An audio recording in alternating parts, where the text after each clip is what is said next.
Gəlin belə eləyək. Deməli, many,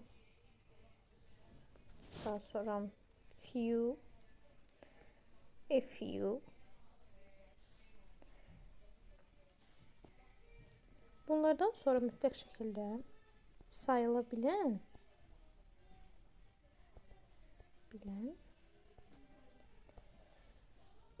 cəm gəlməlidir.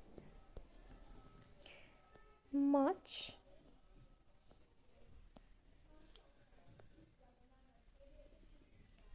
a little, a little. Bunlardan sonra isə sayılmayan isim gəlməlidir. Sayılmayan tək. Lakin some və a lot of-dan sonra isə sayıla bilən